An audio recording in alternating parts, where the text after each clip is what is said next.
Hi friends, welcome to புகுந்த வீடு channel. நான் உங்கள் நிவேதா. இன்றைக்கி ஒரு சூப்பரான மோட்டிவேஷ்னலான டாபிக் பற்றி தான் பார்க்க போகிறோம். லாஸ்ட் மந்த்து நிறைய பேர்த்துக்கு மேரேஜ் ஆகிருக்கும். ஸோ இது நியூ கப்புள்ஸ்க்கு தான்.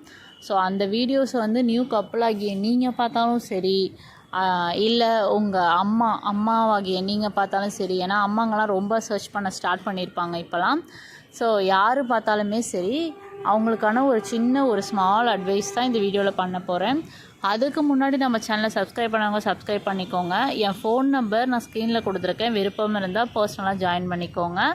வாட்ஸ்அப்போட ஸ்க்ரீன்ஷாட்டை நான் கம்யூனிட்டி போஸ்ட்டில் ஷேர் பண்ணியிருக்கேன். நம்ம சேனலோட பேரை போட்டுட்டு கம்யூனிட்டி போஸ்ட்டை பார்த்தீங்கன்னா அதில் சப்ஸ்கிரைபர் பேசின வாட்ஸ்அப்போட ஸ்க்ரீன்ஷாட்ஸ் இருக்கும். ஓகே, வாங்க வீடியோக்குள்ளே போகலாம். தம்மையில் பார்த்தாலே உங்களுக்கே ஒரு ஐடியா கிடச்சிருக்கும். அதாவது புதுமண ஜோடிகள் நல்லா ஜாலியாக கொஞ்ச நாள் இருந்துட்டு அப்புறமேல குழந்தை பெற்றுக்கலாம் அப்படின்ற மைண்ட் செட்டு எல்லாருக்குமே இருக்கும். ஸோ ஈவன் எனக்கு கூட இருந்துச்சு. ஸோ அது ஒரு தவறான ஒரு விஷயன்றதுக்காக தான் நான் இந்த வீடியோவில் சொல்கிறேன். என்ன சிஸ்டர், உங்களுக்கே அந்த மைண்ட் செட் இருந்ததுங்கிறீங்க, அப்போ எங்களுக்கு அட்வைஸ் பண்ணுறீங்கன்னு கண்டிப்பாக நீங்கள் கேட்பீங்க. நான் அந்த மிஸ்டேக் பண்ணிட்டேன்றதுக்காக தான், நீங்கள் பண்ணக்கூடாதுன்றதுக்காக தான் நான் இந்த வீடியோவே சொல்கிறேன். ஸோ ஃபஸ்ட் ஆஃப் ஆல் நம்ம மேரேஜ் அப்படின்னாலே ஒரு 6 மந்த் நல்லா ஜாலியாக இருந்துட்டு அப்புறம் குழந்தை பெற்றுக்கலாம் அப்படின்னு சொல்லுவாங்க. அதுவும் முக்கியமாக யங்ஸ்டர்ஸு, மாப்பிள்ளையோட ஃப்ரெண்ட்ஸு, பொண்ணோட ஃப்ரெண்ட்ஸ், அவங்க தான் மோஸ்ட்லி சொல்லுவாங்க. வீட்டில் உள்ளவங்க சொல்கிறதுக்கு வாய்ப்புகள் இல்லை. ஸோ நீங்களே கூட நீங்கள் இல்லைனா டிசைன் பண்ணிக்கலாம். முன்னாடியே ஃப்ரெண்ட்ஸோட பேசினதை வச்சு நம்ம கொஞ்ச நாள் ஜாலியாக இருந்துட்டு அப்புறம் குழந்தை பெற்றுக்கலாம் அப்படின்னு கூட நீங்களே கூட டிசிஷன் எடுத்துருக்கலாம். ஸோ தயவு செஞ்சு நான் கேட்குறேன், அது ஒரு தவறான ஒரு விஷயம். அப்படி பண்ணாதீங்க. ஏன்னா நீங்கள் நினைக்கிற மாதிரி குழந்தைய எடுத்து வயிற்றுக்குள்ளே வச்சுக்கிறது கிடையாது. இது லைஃபு. கடவுள் கொடுக்குறப்ப தான் அந்த குழந்தைய நம்ம வாங்கிக்க முடியும். நீங்கள் போனோடனே ஃபஸ்ட்டு நீங்கள் ஃபேமிலியில் இருக்க ஆரம்பிச்சிட்டிங்கனாலே உடனே குழந்தை பெற்றுருங்க. ஸோ 6 மந்த்து கழித்து பெற்றுக்கலான்னு சொல்லிட்டு நீங்கள் எதுவும் ப்ரொடெக்ஷன் யூஸ் பண்ணிடாதீங்க. இல்லைனாலுமே நீங்கள் புல்லப் மெத்தடும் யூஸ் பண்ணிடாதீங்க தயவு செஞ்சு. அது ஒரு தப்பான ஒரு விஷயம். எதனால் அப்படின்னு நான் சொல்கிறேன் அப்படின்னா, நம்ம ஃபஸ்ட்டில் நீங்கள் ஃபேமிலியில் சேர்ந்து இருக்கிற அந்த ஃப்ரெஷ்னஸ் அப்புறமேல் கிடைக்காது. எதனாலனா ஃபீலிங்ஸ் கண்டிப்பாக குறைஞ்சிரும். ஸோ போக போக மேரேஜ் ஆகி கொஞ்ச நாள் இருக்க அதுக்கப்புறமேல அந்த ஸ்ட்ரென்த் அண்ட் ஸ்பேம் இருக்குமா அப்படின்றது ஒரு சந்தேகம்தான். ஸோ அதனால தான் போனோடனே குழந்தை பெற்றுருங்கன்னு சொல்கிறது. இல்லை நான் படிக்கணும், படித்து முடிச்சுட்டு இது மாதிரி குழந்தை பெற்றுக்கிறேன் அப்படின்ற மைண்ட் தாட்டில் இருந்தீங்கன்னா நீங்கள் ஃபேமிலியில் இருக்கக்கூடாது. ஸோ ஃபேமிலியில் இருக்கவே கூடாதுன்றது அது ஒரு அது முடியாது. ஆக்சுவலி மேரேஜ் பண்ணி வச்சுட்டாங்க, ஒரு வீட்டில் இருக்கீங்க, எப்படி நீங்கள் ஒன்றா இருக்க முடியும்?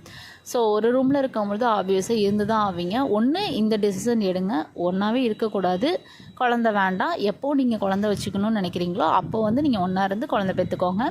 இல்லையா ஒரு 6 மந்த் ஜாலியாக இருக்கணும், 1 இயர் ஜாலியாக இருக்கணும் அப்படின்னு நீங்கள் நினச்சிங்கன்னா தயவு செஞ்சு குழந்தைய மட்டும் தள்ளி போட்டுட்டு ஒன்றா இருக்காதீங்க. ஒன்றா இருந்து கூட நீங்கள் குழந்தை இருந்ததுக்கப்புறம் கூட நீங்கள் ஜாலியாக இருக்கலாம்.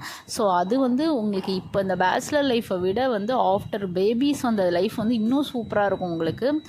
நீங்கள் உங்கள் குழந்தையோட ஹஸ்பண்ட் அண்ட் குழந்தையோட சேர்த்து என்ஜாய் பண்ணுவீங்க. இன்னமும் உங்கள் மேலே உள்ள பாசம் உங்கள் ஹஸ்பண்டுக்கு அதிகமாகும். ஸோ தயவு செஞ்சு அந்த டிசிஷன் எடுத்துடாதீங்க. போனோடனே குழந்தை இருக்கணும், அது மட்டும்தான் மைண்ட் செட்டாக இருக்கணும். நீங்கள் ஃபஸ்ட்டு வாட்டி நீங்கள் இருக்கும் பொழுதே பேபிக்காக ட்ரை பண்ணி ஒன்றாருங்க. வயசு இல்லை, வயசு கம்மியாக இருக்குது, இன்னொரு 2 வருஷம் போட்டு 1 வருஷம் போகட்டும் அப்படின்னு நீங்கள் நினச்சிடாதீங்க. அதுக்கப்புறமேலு நீங்கள் அந்த 1 இயர் 2 இயர் கழித்து உங்களுக்கு குழந்தை வேணும்னு நினைக்கிறப்ப நீங்கள் ஒன்றா இருந்தால் குழந்தை இருக்காது. அதுக்கு இன்னும் டிலே ஆகும். ஸோ அந்த ஒரு 6 மந்த்தில் நீங்கள் லைஃபே வெறுத்துருவீங்க. ஒருத்தருக்கு ஒருத்தர் சண்டை வந்துடும். ஸோ லைஃப் லாங் நீங்கள் ஒத்துமையாக இருக்கணும்னு நினச்சிங்கன்னா நான் அஸ் எ சிஸ்டராக சொல்கிறேன், ஒரு ஸ்மால் சஜஷன், போனோடனே குழந்தை பெற்றுக்கோங்க. ஸோ குழந்தையே தயவு செஞ்சு தள்ளி போடாதீங்க. இல்லை நீங்கள் இருந்தும் ட்ரை பண்ணி 6 மந்த் 8 மந்த் ஆகுனா அது அப்பாற்பட்ட விஷயம். ஆனால் நீங்கள் தள்ளி போடாதீங்க தயவு செஞ்சு. ஸோ நம்ம சின்ன பிள்ளைத்தனமாக இருப்போம். ஸோ நான் எப்படின்னா, இப்போ நம்ம ஃப்ரெண்ட்ஸ் சொல்கிறது, நம்மளே ஒரு டிசிஷன் எடுத்துருப்போம்.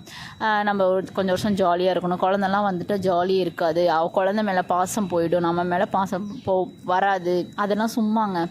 ஆக்சுவலாக ஒரு குழந்தை பெற்று கொடுத்தா தான் ஒரு முழு பாசமே ஹஸ்பண்ட் நம்ம ஒய்ஃபுக்கு கிடைக்கும். அது வரைக்கும் ஆஃப் பாசம் தான் கிடைக்கும். அந்த குழந்தைய பெற்று கொடுக்குற அந்த வழியை நம்ம தாங்குறோம் பாருங்கள். நம்மளுக்காக எங்கேருந்தோ அந்த ஒரு உயிர் நம்மளோட உயிரை பெற்று கொடுக்குறா அப்படின்றப்ப தாங்க ஃபுல் லவ் கிடைக்கும். ஸோ என்னோட ஸ்மால் சஜஷன், உடனே குழந்தை பெற்றுக்கோங்க. இந்த வீடியோ எல்லாருக்கும் பிடிக்கும்னு நினைக்கிறேன். லைக் பண்ணிக்கோங்க, ஷேர் பண்ணிக்கோங்க. Bye friends.